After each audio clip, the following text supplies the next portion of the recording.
Hello humans, how are you all? Welcome back to my world of stuff. It's Thursday afternoon, the 18th of August, and it's cinema time, but not for the purposes of a cinema vlog. I'm going to see Top Gun Maverick for the second time today. I've been planning to see it again, but I had a freebie ticket sent to me from the very nice people at Showcase, so I thought, what better thing to spend it on than a return visit to one of my films of the year. So I'm just heading in to the cinema, going to grab myself a coffee. I've got a book to read for half an hour before the film starts. There will be another video coming up after this. It's a physical media update, some bits and pieces I bought in the last couple of months, books, CDs, DVDs, comics, all the usual stuff. So that's coming up after this.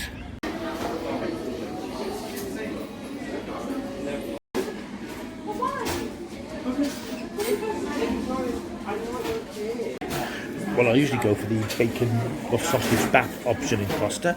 Today, my Costa at the cinema, they didn't have any, so I've gone for the tuna melt.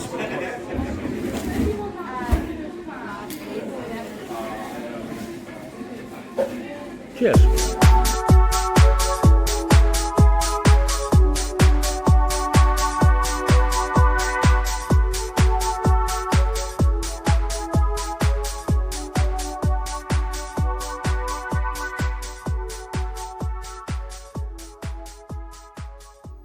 Hello and welcome back. Well, there we are. I went to see Top Gun Maverick. It was actually yesterday. I'm filming the rest of this the next day on Friday. Yeah, Top Gun Maverick is such a great film. I mean, you'll have seen my review, hopefully, a bit further back. Still, probably my film of the year because it's unpretentious, straightforward, very 80s style action film. And it's just nice to get a film like that these days that just wants to tell a good story and isn't worried about getting messages across or educating us. Just a good, solid, romping adventure story you can just relax and enjoy.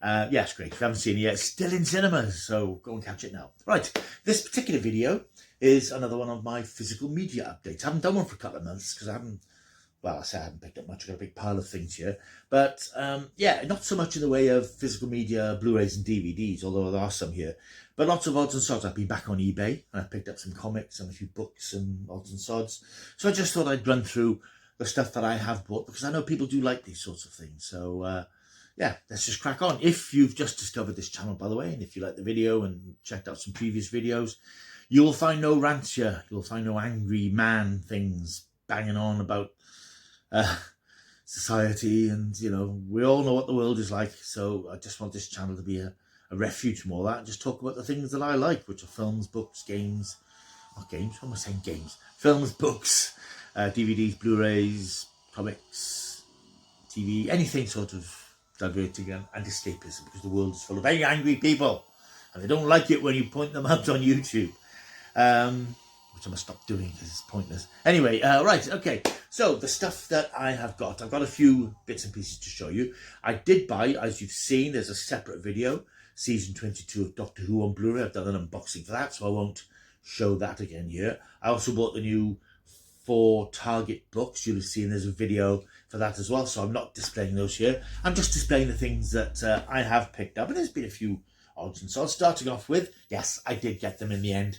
I got the 2 Doctor Who, full Doctor Who 4K box sets of Doctor Who and the Daleks and Daleks Invasion Earth. I did get the test discs sent to review, which I was very grateful for, but in the end, the completist in me wouldn't let me not get these. I mean, they're not cheap, but it is, I think, the last time I'm going to buy these films. I bought them in every format they've ever come out on, and I think that this is the final purchase of these films. They're beautiful things. You'll have seen unboxings I think that other people have done. I did do one for this, didn't post it for some reason, but yeah, they're great sets, Doctor and the Daleks and Dalek Invasion of Earth on 4K. The last time I'll ever buy those films. Fantastic.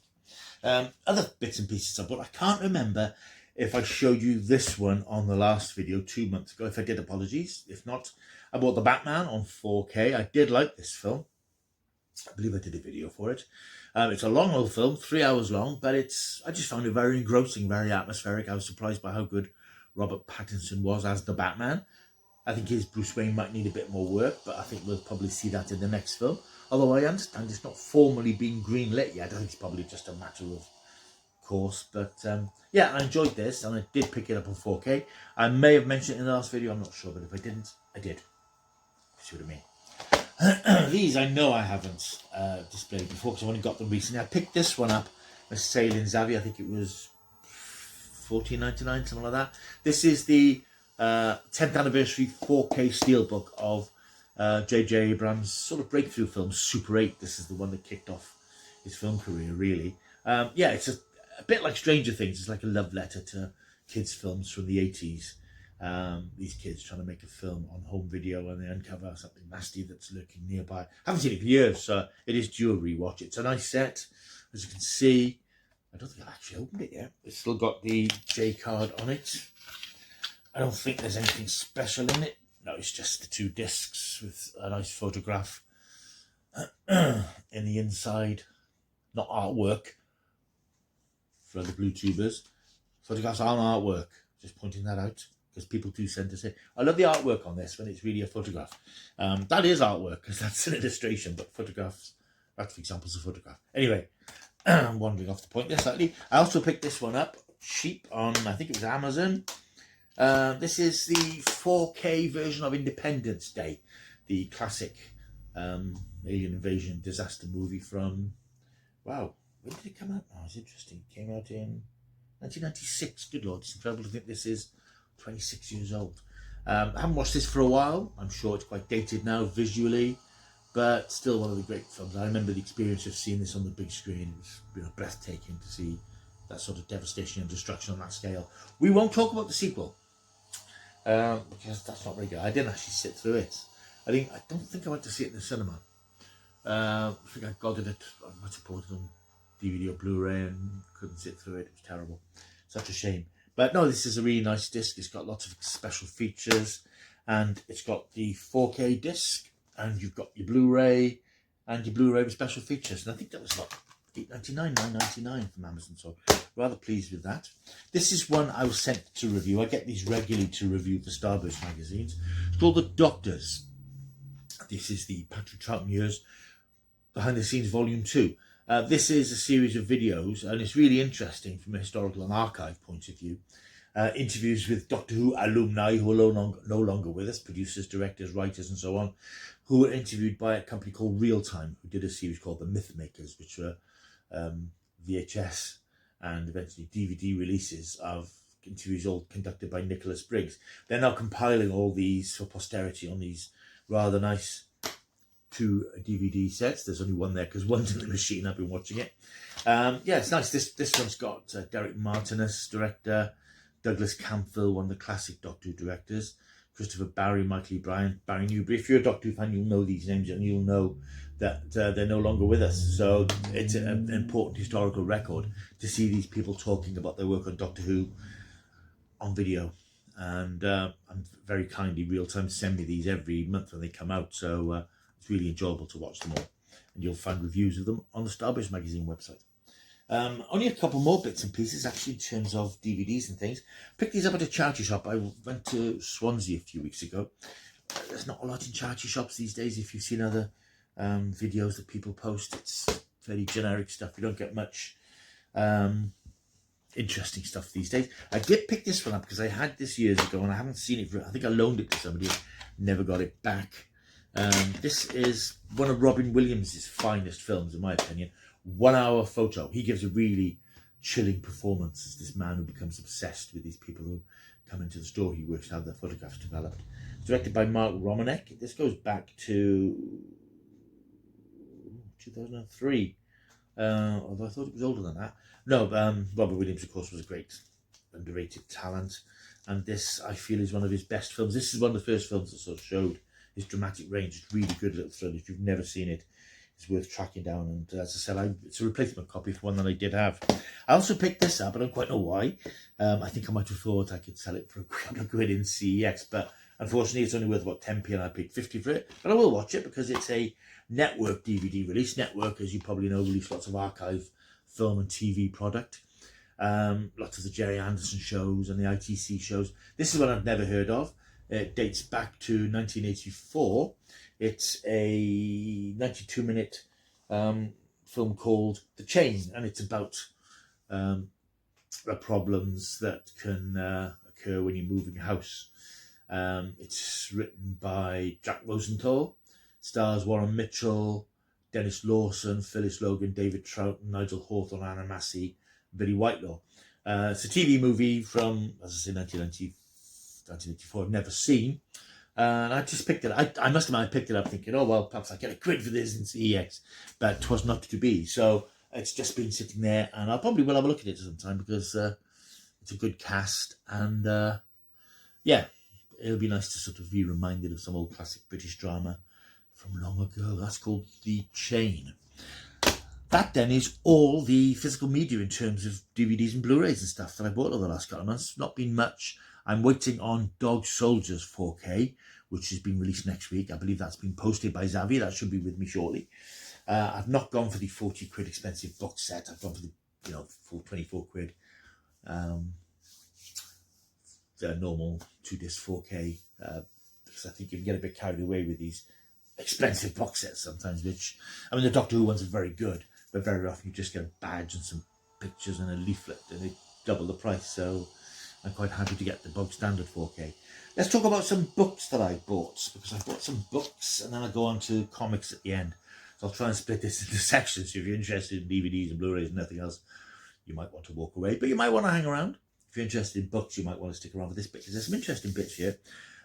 This is a book which I'm working my way through slowly. This is the John Nathan Turner Doctor Who production diary, 1979 to 1990. Doctor Who fans, of course, will know John Nathan Turner. He was the last producer of the classic series. This is a book which collates...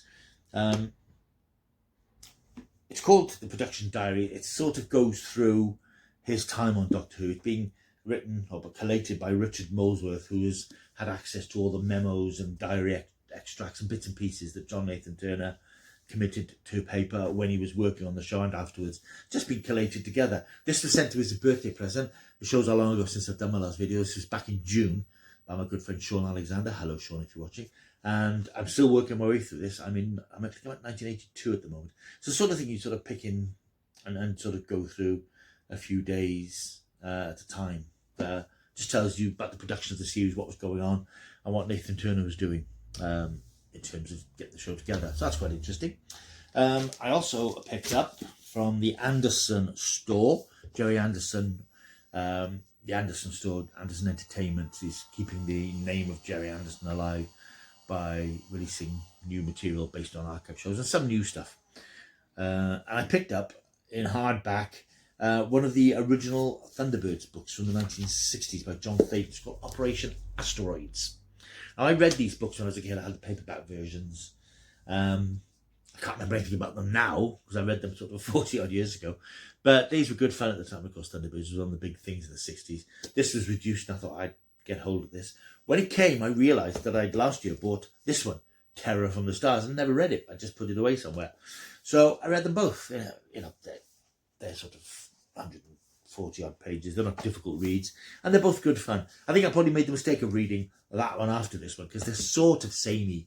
They both involve plots by the Hood, who was the enemy of the Thunderbirds and International Rescue. He only appeared in a few episodes and in the film, but here he's reimagined as this insane supervillain who will do anything to get his hands on International Rescue. But they're good fun. I think I preferred this one. Because it's unusual for Thunderbirds. It had a sort of an alien sort of thing to it. There was an alien intelligence that landed on Earth and took over Scott Tracy and was planning to propagate itself across the Earth. That was quite very un-Thunderbirds.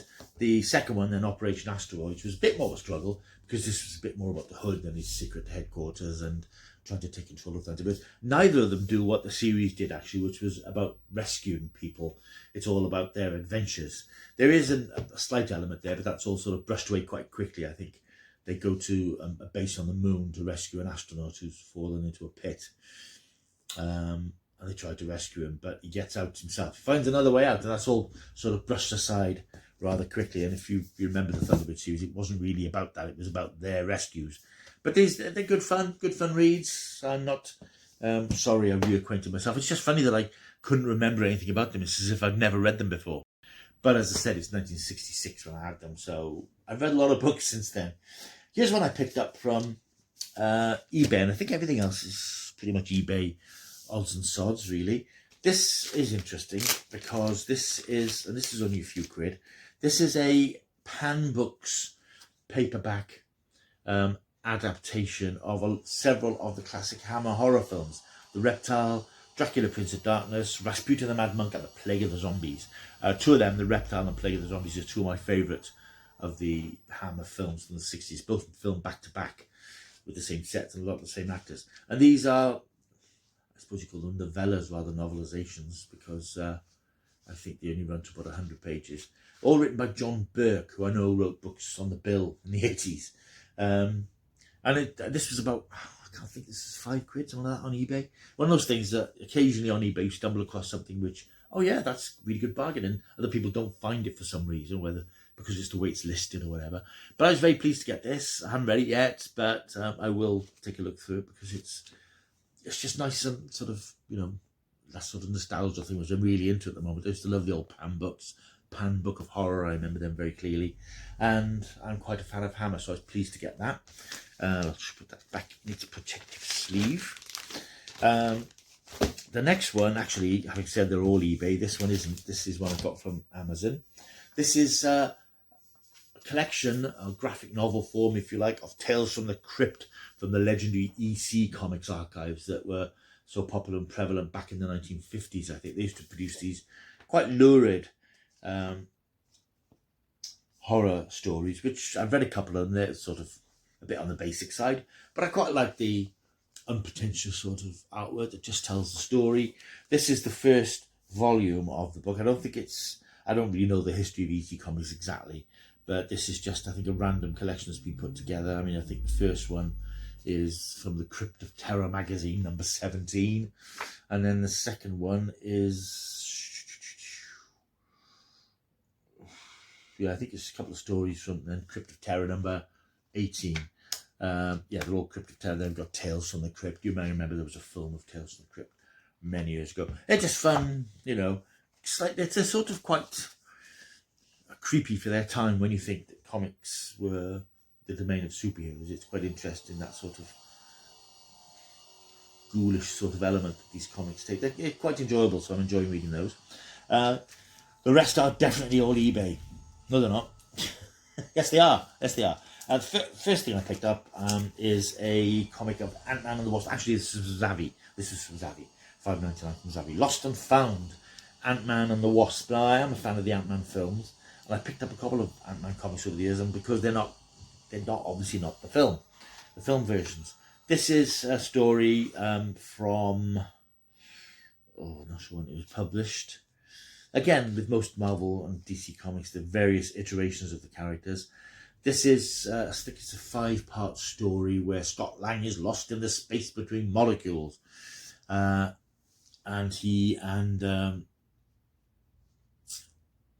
another character get trapped, not in the multiverse, but they're shrunk down, and they have some bizarre encounters with very strange subatomic life forms. Yeah, that's all right. I've read the first couple of issues. Again, it's the modern art style, which doesn't necessarily appeal to me, but it's, you know, entertaining, and I've always been fascinated by that idea of people being shrunk. And Land of the Giants, for example, is one of my favourite classic TV series. I love the old classics. Speaking of old classics, most of the rest of the stuff is very much old classic comics. Again, cheap eBay pickups. I've been lucky to pick up some odds and sods from eBay. This is the Spectacular Spider-Man, The Evolutionary Way, and a 64-page super-sized annual. I'm in a bit of a Spider-Man mood. I like old Spidey, and this was quite a nice little pickup. Again, I think it was a couple of quid. This dates from 1988, and I love that smell of old comics and things. This was written by Jerry Conway, who's one of the comic strip writers I remember from my day. And yeah, this has got the more sort of acceptable to me art. Yeah, that's just, you know, it's funny with comics. I sort of come and go. You know, I pick up odds and sods, and I get little obsessions over things. I've recently read an Iron Man collection of early Iron Man comics, which was great fun. And then sometimes I think, why am I buying these things? I don't quite understand. It's a massive nostalgia fix. I bought these 3. Silver Age Classics from DC. Again, I think it was $2.99 for 3 of these. It's, I'm not sure when they reprinted. It's Green Lantern number 76, Green Lantern and Green Arrow. Now, I think the original comic that has this cover is worth a lot of money. This is a reprint, of course, so it isn't. But yeah, the price just attracted me. I don't think I've taken out the bag yet, but it's quite a nice little edition. I also got that one, which was a reprint of Adventure Comics 247, which is Superboy, we cannot admit you into the superhero club. Not the most sophisticated story, but just a nice classic old comic. And then another Green Lantern one, 3 Green Lantern Adventures, The Menace of the Runaway Missile. It's October number 22 from Showcase Comics. Yeah, I just, I do like those sort of Silver Age comics. I'm not really up on the Silver Age and Bronze Age and Gold. I'm not really sure which is which, but I just like looking at some of these old comics occasionally. What else do we have? Yes, I picked up 3 editions of Marvel Team Up, which was the comic I used to read back in the 70s. These are all from 77. Was I still reading comics then? Possibly. Where Spider-Man would team up every issue with a different character. So, and these were just a few quid again. It's the UK editions because they've got the UK price tag on them, 10p and then 12p. We have issue 54, where Spider-Man teams up with the Incredible Hulk. And then we have issue 56, Spider-Man and Daredevil. And then we have issue 58, Spider-Man and the Ghost Rider. And as I said, I think it was something like $2.99 I paid for those. Fantastic Four comes up next. This is Marvel's Greatest Comics featuring Fantastic Four. This is, I believe it's another reprint edition. I'll take it out. It's got Jack Kirby artwork, which is always worth a look. This was published in 1970 or 71, I think. And I can't tell if it's a reprint or original, to be honest. But I just, it's just a classic sort of, old Marvel style. Behold a Distant Star, written by Stan Lee. Yeah. So people more versed in comics than me will know. I think these are reprints, actually, looking at them. But yeah, it's nice to have them. I do have a soft spot for the Fantastic Four. I've found with a lot of these comics that I have picked up, certainly since the MCU kicked, it sort of reignited my interest in the characters. Of course, the stories in the comics are much less sophisticated. And you have to take them with a sort of a pinch of salt. But they're, I just find them quite fun to read now and again. And some of them are very cheap. And I suppose they're sort of collector's items. I don't think they're going to be worth a fortune, but they're just nice little additions. I also picked this one up. This was about 8-9 quid, I think. This is a DC Showcase, 500 pages of comics of Batman. This is his version of Team Up. This is The Brave and the Bold, where Batman will team up with another character from the DC roster. And this is all in black and white, but this collects lots of old issues of, Brave and the Bold 88, right up to Brave and the Bold 108. So it's got lots of different characters teaming up with Batman, and who doesn't love Batman, eh? So yeah, and the final comic I bought, again, I was going to get it off Amazon, then I found it cheaper on eBay, and it arrived earlier this week. On Netflix at the moment is the new series from Neil Gaiman, based on the Sandman. I don't know a lot about the Sandman. I've heard of him. I know he's very well regarded, and I'm 2 episodes into it at the moment. Quite enjoying it. It's a bit slightly puzzling, but I wanted to go back to the source, and I picked up the original Preludes and Nocturnes, which I think is the subtitle of this first TV series. And I thought I would have a look, because I think it's art-wise, it's sort of the art which is more palatable to me. And I think it'll just give me a bit of background to the TV series and help me sort of get into it a bit more. I can't say I'm going to collect all of them or buy all of them, but I thought I just fancied getting in on the ground floor, as it were, of the Sandman, so I'd know a little bit more about the origins of the story as it develops in the series. So that's it really. I also bought Doctor Strange in the Multiverse of Madness, but I think I did an unboxing of that. That's pretty much it. That's my purchases for the last couple of months. The usual mix of books, Blu-rays, comics, and so on. So I hope you enjoyed this video. There'll be another one along as and when there's another worthwhile selection of bits and pieces. I was doing them every couple of weeks, but I was buying a lot more stuff a year or so ago. But not a particularly conscious reason to buy less, but there's just been less things that I wanted to pick up, and I've had a little couple of eBay blitzes, as you can see. So thank you for watching. I hope you found this enjoyable. A little rattle through the stuff I bought. If you have, leave a message down below, put the thumbs up, subscribe, and I'll see you soon for another video. Until I do, yeah, that's right, keep taking the stuff.